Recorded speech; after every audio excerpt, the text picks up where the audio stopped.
True Warrior Football. True Warrior Football. True Warrior Football.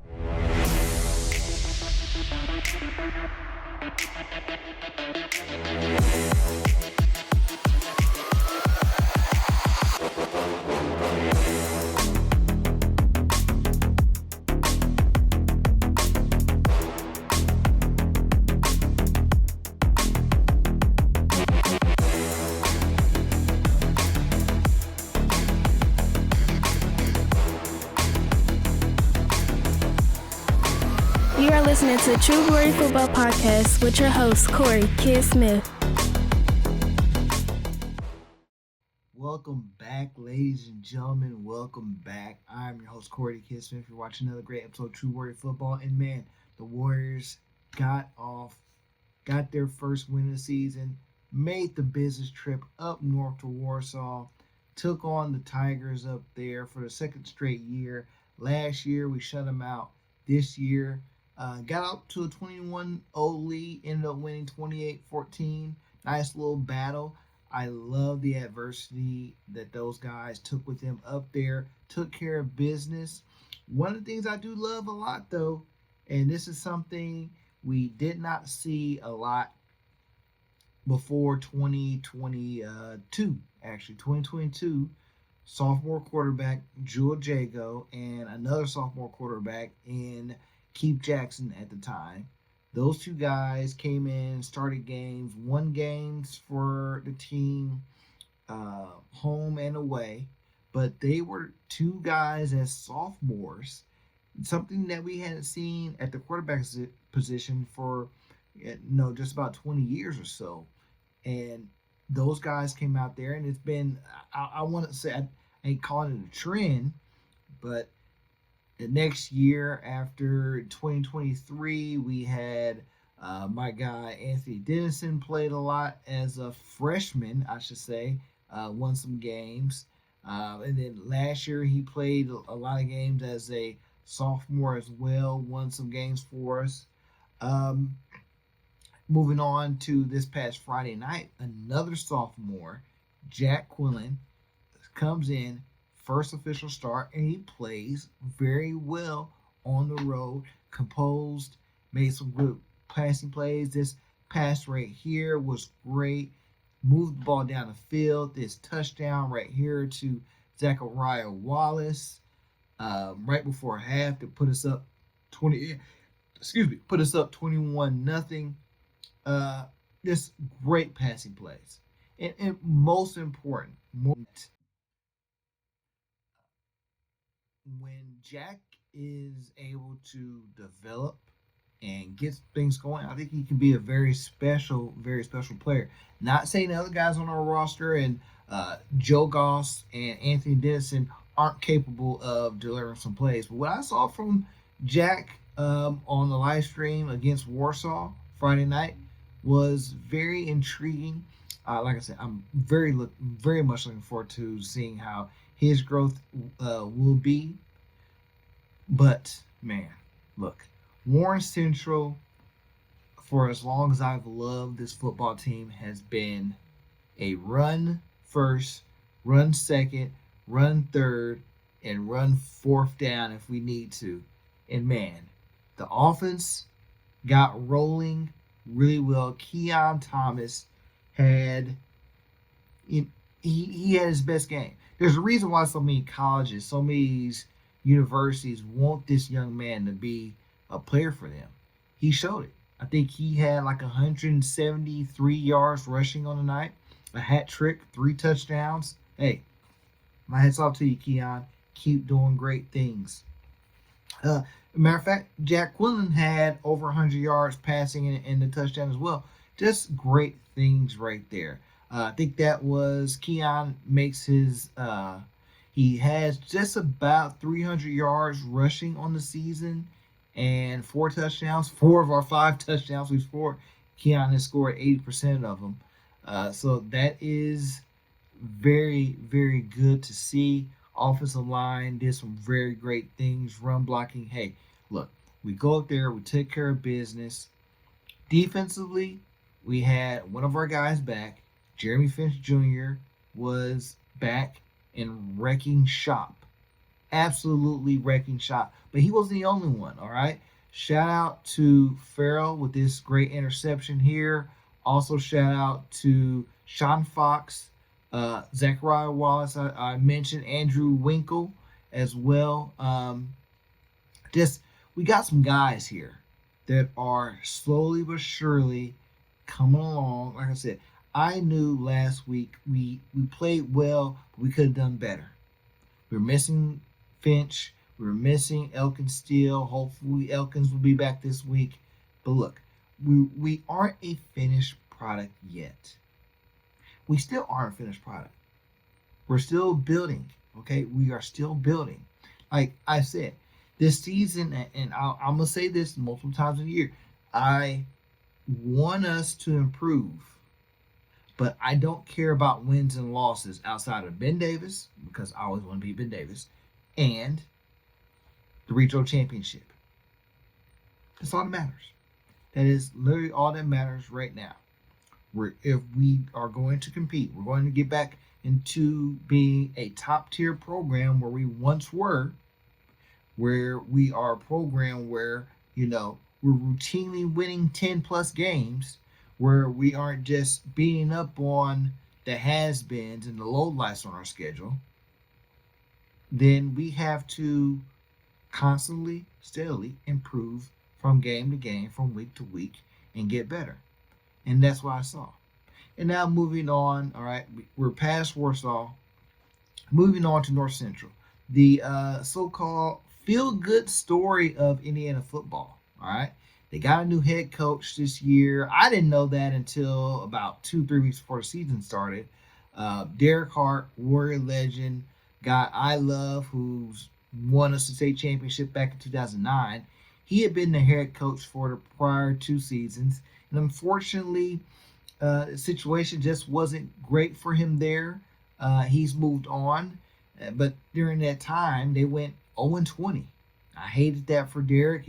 He's not an 0-20 coach. I've seen him lead a program to a state championship game as a head coach, and I've seen him turn things around. So I hate to see him not have that success there at North Central. So in comes a new coach, Coach Colin Kaufer, and they get their first win of the year. First game against Brebeuf. Ends a 32-game losing streak. Oh, man. Congrats. Okay? You beat Brebeuf, a school that is currently 0-2. A school that is a 4A school. Let me make sure I pull up there. I do believe they are a 4A school. They may be. What is Brebeuf? Yeah, Brebeuf is a 4A school. Look, that's who you schedule, that's who you have. That's what you got to do. By all means. This fairy tale that this North Central team is turning things around, they're going to do some things, they're going to shock. Look, I don't want to hear none of that. I don't care. Never cared about North Central. Never will care about North Central. And I don't say that to speak down on our opponent, but going back to 2002, since I first started being around this program, we are 33-1. 33-1 against North Central with 7 shutouts, including last year where we beat them 30-0. Okay, at their place. And really, the one is fun. That COVID year was just so strange, absolutely strange. We go to their place, week 2, I think, and get shut out 10-0. We come back in the sectional opening round. We get them in the sectional draw. Bad first half for us. In comes Daniel Tippett, a sophomore quarterback. Where have I heard that from? All right. Sophomore quarterback Daniel Tippett comes in and just leads the team. Leads the team to an absolutely awesome come from behind victory. This game-winning touchdown pass to Therese Reed here, just absolutely incredible. Just you know, we won that game. We win the next, like, it got us to the sectional championship. We won sectional, ended up losing Center Grove. But that's 2020 COVID, long ago. I don't never want we're going to talk about that time, that year, whatever. It's over and done with. Moving back, that game right there, us beating North Central in the playoffs, really set them on a downward spiral, because since that time, I just mentioned they lost 32 straight, but really they were 1-9 in 2020. Was that 22? That 22, 21, 1-9. So really, you add in 4 years. They played 10 games. They won one. They went 1-39. I know North Central has a long way to go. Their best season that I could think of was 2018. They went like 8-3, 9-3. Gave us a couple of good games, especially in the regional championship there. They've got to take one to the house to really seal it. Really hurting at that point in time. Running to David Bells. He bounces to the outside. Has some room on the outside. David Bell. One man to beat. Cuts it back inside the 20. Gets another block. David Bell in for 6. I don't see any flags. Touchdown, Warren Central, as they take the lead. But you know what? North Central is who they are. We are who we are. We are going to do what we are going to do. Continue to improve. Continue to move the ball up and down the field. We're going to play Warren Central football. Smash mouth. Get the ball down the field. All right? We're going to run these set of plays. If you can't stop us, oh well, that's your problem, not ours. Defensively, Coach Clark has some cats. Okay, we had some cats last year, and now these guys are slowly improving. Shout out to Calvin McDonald. I don't talk about him enough. I think he can be, he's a junior. I think he can be, he is our Joey, Nick Bosa, TJ Watt type of player on this team. He's special. And then when he plays on the offensive side of the ball too, helping with the offensive line, helping with the blocks, I think he could be really special at the next level. That guy is, I love him. I love him. Just we have some guys that will come into their own as they get more reps, as they get more games under their belt. And then once that happens, we'll see where it goes. We will see where it goes. But you know what? That's North Central, like I said. 33-1 against them last 22 years. I'm not trying, like I said, I'm not trying to downplay them, but they are who they are. We are who we are. All right? So, moving forward, I want to talk about a couple of our guys at the next level.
Okay, we have, like I said, we have so many great guys at the next level. I can't talk about all of them, but I will talk about a few, all right? one of the main guys I want to talk about here is my guy, Elijah Slybeck. He plays for Virginia. I'm a Virginia Tech fan and a Michigan fan, but that's neither here nor there. He plays for Virginia, okay? The Hoos, the Cavaliers. And he was Mr. Football winner for kickers in 2022. The first Mr. Football winner for that skill position in our school's history. He's been out there, grinding, getting better, working on his craft. Something I love to see from him. So he finally has his opportunity to get on the field and play, and he delivers, man. Take a look at this play right here. This week. Opener for both those squads. Good punt here from Sparks. Driving Graves all the way back to his 5 where he makes the catch. Oh, he's fired up. Yeah, that's actually Elijah Slybeck. That's Slybeck. That's a backup punter. That's a hell of a punt. He does not subscribe to act like you've been there before. Absolute booming kick, 55-yard punt return. That was the only punt that he had to do all night. They won like 48-7 over Coastal Carolina. He's also doing kickoffs as well when the opportunity presents itself. He had a touchback, and I think it was at 65 yards as well. I love what you're doing out there, Elijah, man. You're becoming a true college pro. Hopefully you become an NFL pro. I'm rooting for you, though. Continue to improve, get better, game from game. You got a long career ahead of you. I just know it. You've been taught very well, I can tell you that much. You've been taught very well, so I'm very happy for you. Continue to deliver those plays, man. But hey, folks, that's all I have for you for this week. Shout out to everybody that's out there doing great at the next level. Hey, we're going to get some great stuff here. I had to apologize, though, for everybody that's waiting on True Warrior Football Top 100. This has been the largest project I've done in the entire history of the show. I've been doing the show since 2018, so this is like year 7, 18, 19, 20, 21, 22, 23, 24, 25, year 8. So, look, I apologize. I wanted to get it out before the season started. We're now into week 3, and I've still not had it out. Look, it's just about, when I tell you this is going to be one of the best things I've done on this show for this program, you guys are going to love it. The production I'm putting into this to make sure that it is of quality. Look, hey, it's almost dry, okay? That's all I can say. So stay tuned, folks. Once again, I'm your host, Corey the Kid Smith. You just watched another great episode of True Warrior Football. And as always, Warrior Band, take us away.